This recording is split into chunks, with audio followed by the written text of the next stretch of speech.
Mbera yonanga wesodo kubatenge tambulo izo kubugalabyeko ku Facebook ku YouTube nga gatrendinga akadde kano nengo baddo yino kubatenga ogafunako wave nsibuko embera yonanga wesodo kubatenge tambula mwana mulezo gubaita Palaso muganda wo mukulu gubaita Dr. Jose Chameleon muganda wa Wizomanizo bana abana bakuba ogenda kubatenga ulira police kiyaguddeko ekiro kyoludako olwalera embera sodo kubatenge tambula munnaffe gubaita Palaso yasobodde okubatenga timpudde abapoliisi era mu mbeera yasobodde okubatenga dduka n'empingo ayinza okubalabikiddwako mu nnyendo oba ekatwe Kampala olw'embeera nti akadde kano poliisi emunoonya okubatenga yadduse n'empingo tujjukiremu kati nnyo gwali mwezi gwa 2 nga tuyingira omwaka guno mwana mulenzi oyo Palaso basobola okubatenga bamuyisa bubi yatugamba nti yali side of Pretoria yali Johannesburg mu katundu kageto oba subtown bakayita Tafoteini kaliyo South Africa kigamba nti basobola okukwata bamutimpula era neekwasa nti ensonga zibayita xenophobia bebasobola okubatenga bamukuba omukulu ono bangi ne bavayo ne bagamba nti ono omukulu yali atulimba ne weebuuza embeera yatambula etya ekituufu kyali kitya bino byali South Africa mwezi gwali gwa 2 wakati w'ennaku z'omwezi nga 19 n'ennaku 2 Palaso yagamba bwati nti bamukubire South Africa ulira ngaliwo abantu bali mabbali g'emmotoka beekalakaasa bakutta amajambiya n'emiggo kuliko n'abaana bato ndi South Africa abaana bato nga bayimba ebintu sibitegeera ngenza okulaba bansongamu abaana bwe bansonzemu nembuza mukwano gwange owaayo ekyekiri awo nangamba abo bali mubyabwe n'amala nangamba ngenza okulaba abantu bawera balinga abantu 100 ne bajja wadde omukwano gwe gwabadde ayisa abadde azze muganda we ne bakuba emmotoka nabino Palaso yabyogera mu mbeera bwe yasobola okubatenga etambula nabino bye bitugamba nengwa wansi ne banfotola ne bankuba nenziruka badde nziruka nga nsale ekkubo emmotoka nentomera emmotoka bwe ntomedde nengwa ku boneti yaayo nga bakyajja bwe basse ku boneti nenziruka nenkwata emmotoka eyo nengikwata omukondo giggula ng'emmotoka nzigala eri locked nengiggula bwe ngisisa ogiggula w'emmotoka n'atya n'asimbula busimbuzi emmotoka nensigaza omukonda gwayo ye Palaso yawona buli wagenda South Africa yawona abasajja abamutematema abajambiya n'emmotoka n'emulinnya n'agamba nti yamufootola paka akadde kana akyali mulamu wabula omukulu Katolo bwamwe yabiwulirako yatutegeeza ensonga zino yagamba bw'ati gwe abantu 10 bayinza okugwako n'ofuna akakovu wano nga kalenga nga kakwabira mwagala kutumanyira Palaso oba yakubwa very sorry Palaso oba wakola stand era nakyo very sorry aya basi katuyingidde ekibuga Kampala tuyingidde Makindye Luwafu oyinza okugamba nti firimu eri season ya 2 era Palaso basobodde okubatenga luwanye kire kikezo olunaku olwaleero yasobodde okubaata yafunye obutakkaanya ne poliisi eyabadde esobodde okubatenga ejja abapoliisi bategeezezza nti okuleeta Palaso okubatenga bamukwata olw'embeera yabaddemu n'abantu 30 wakati mu kumenya amateeka ga pulezidenti ag'okkuŋŋaana babadde batamidde nga bakoze n'ekire nga waliwo n'omukka ogujja mu bitundu ebyo nga tebategeera oba nga bagamba obanjaga era nga n'abantu b'oku kitundu bakomplaini nga bayitawo mu amazooni amanye Makindye Luwafu nga wakave wa Digibba wobeera okkirira mpolampola awo kati omukulu Palaso wasobodde okubatenga abeera kati embeera nga wesobodde okubatenga etambula tuwulirize firimu eno nambuulira oba Palaso byaliko ayaya wadde bamukwatidde Palaso yasobodde okubatenga akwata vidiyo ye buli baba wabeerera mbuzibu essimu yebeerako omuliro yasobodde okubatenga gwesoose okuyita ye Jerusalem Sale okubatenga amutaasa olw'embeera eno ulira Palaso ng'ayita Jerusalem Sale okumutaasa What's your name? What's your name? What's your name? Mr. Salim Saleh, everybody that's up there, we haven't done anything. We are home. Police has invaded our house. They are shooting bullets. What have we done as Ugandans? What wrong have we done to you? What wrong have we done in our own country? We are tired of quarantine. Our police officers, you're supposed to serve and protect. You're supposed to serve and protect. You're supposed to serve and protect. You're supposed to serve and protect. Our police, Ugandan police, is here right now shooting bullets at my house. Shooting bullets at my house. It doesn't matter who it is. Don't give them what they want. We are peaceful people. Everybody knows I am Palaso. I'm peaceful. I am at my house. Bullets have been shot, Mr. President.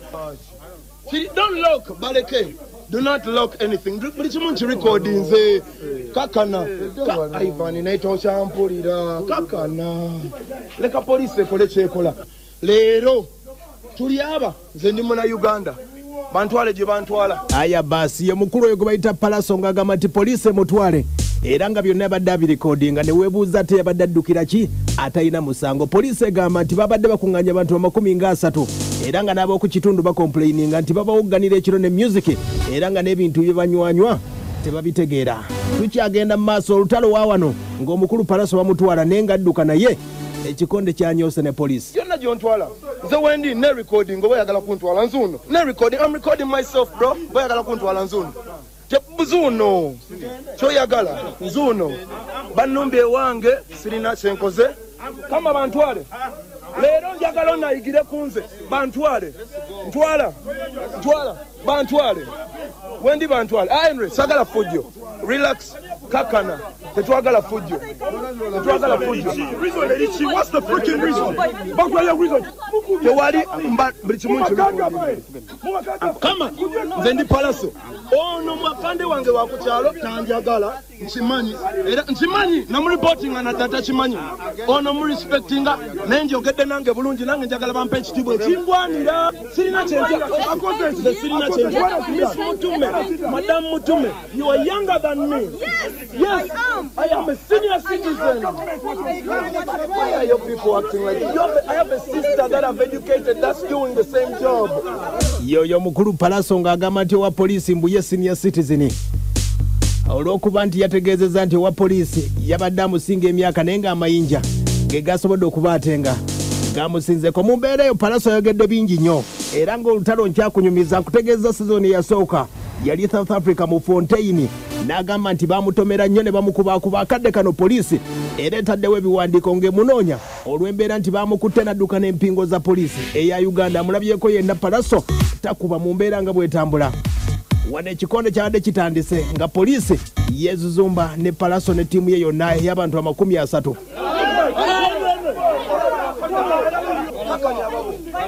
Sirina violence. Ivan bajja kukuba bano balalu. Mukakane bajja bakuba bano balalu recordinga. Mukakane Henry bajja kukuba kakana.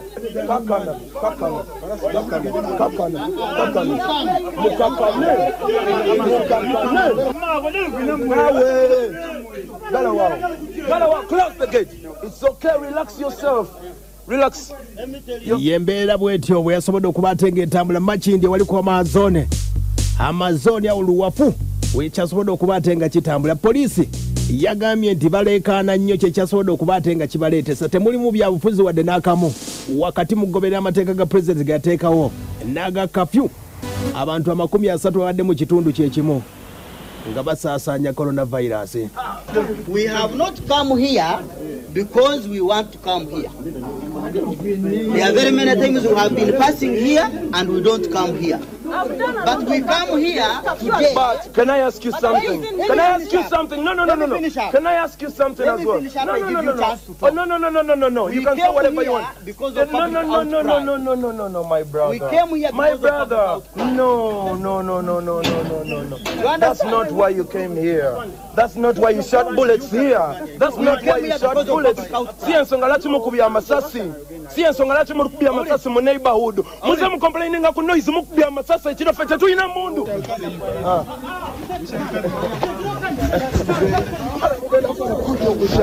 Olabe bantwala. Obalaba. Mubalabe bansiko okuva ewange. Aya basi yabagambye nti bamutwale atayagala baddukako. Tukyagenda mu maaso firimu wuliriza ye mukulu Palaso muto w'omukulu gwe bayita Dr. Jose Chameleone gyevuddeko yatimpula bawa era ngenda bikubuulira beesonyiye embeera nga basobodde okubatenga etambula wano omukulu Palaso ng'atandise okudduka yategeezezza nti poliisi bantwale wabula badduseeko nga bamutaddeko empingo eyasoose. Ayaya wulira nga badduka tudduka. Oh my God.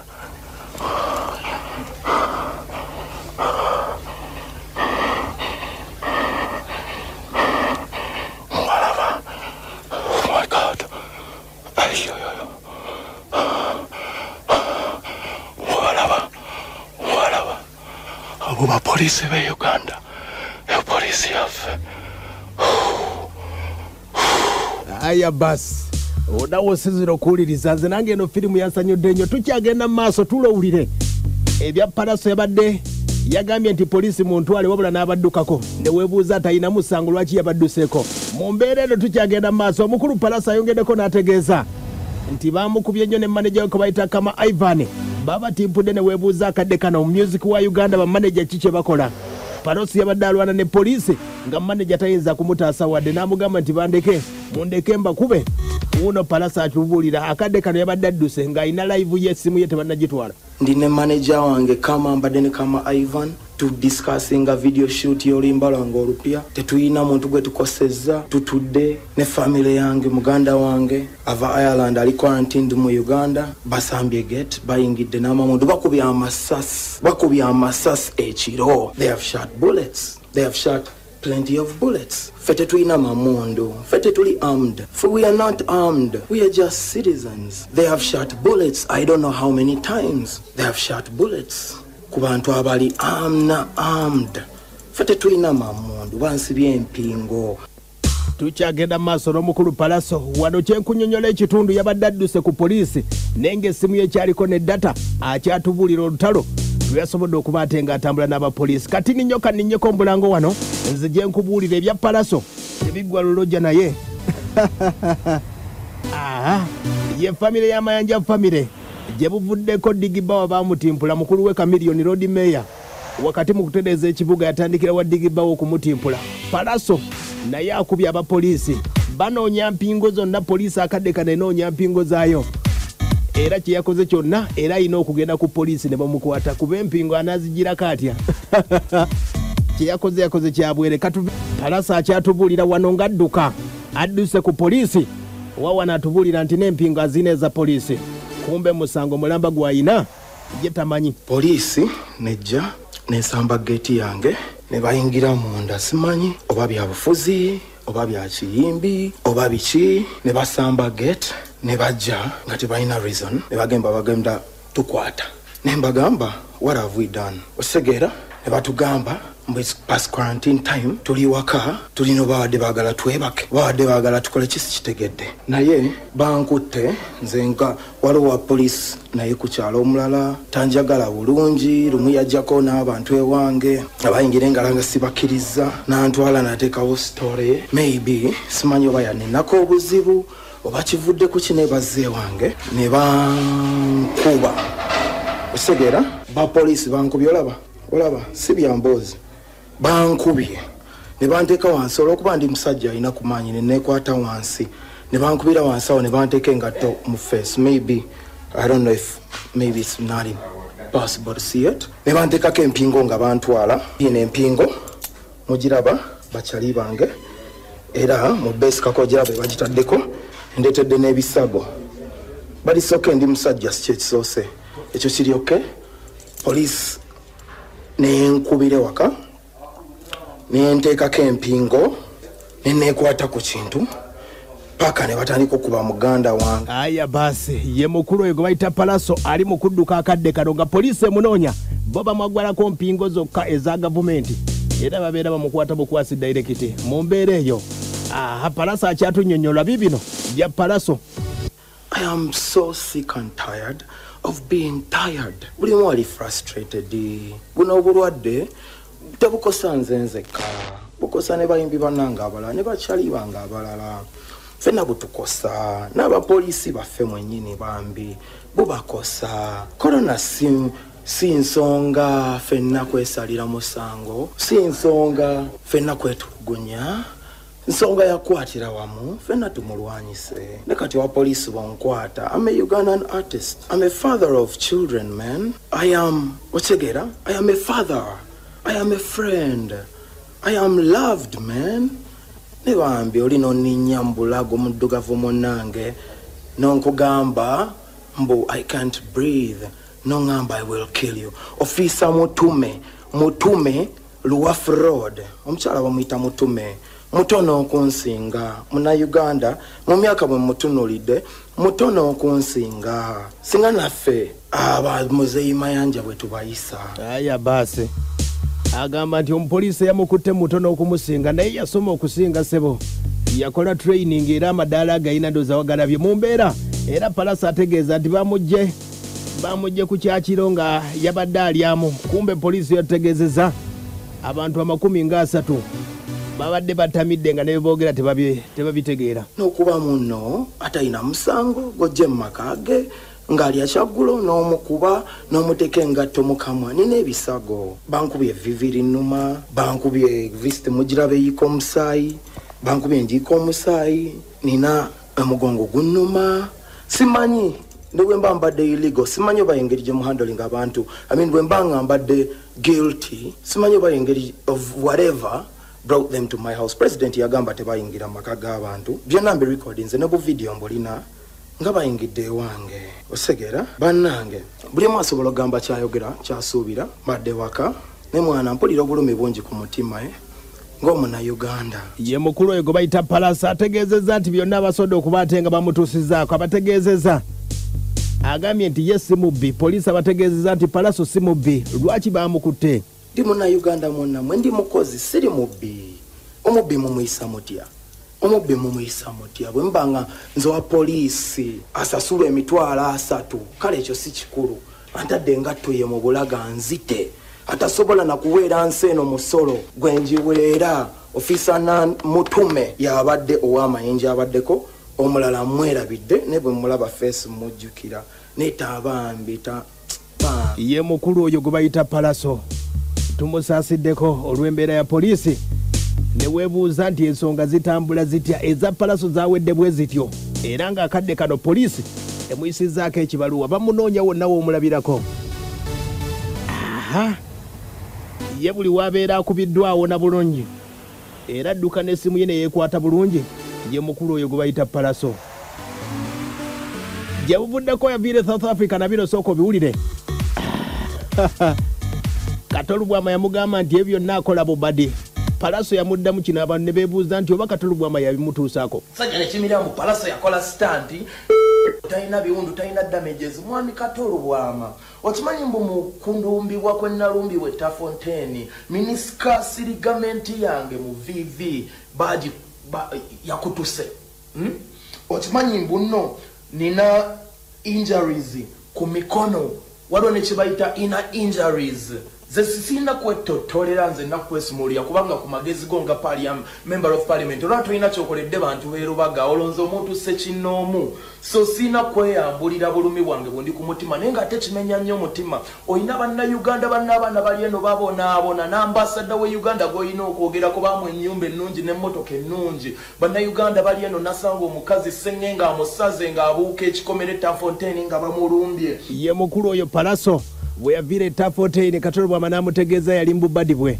kati n'amuddamu bw'atyo okuva bw'otyo ali mitawaana ne famire ye embeera nga bwetambula gye buvuddeko abajjukira obulungi mwezi gwalinga gwali gwa mukaaga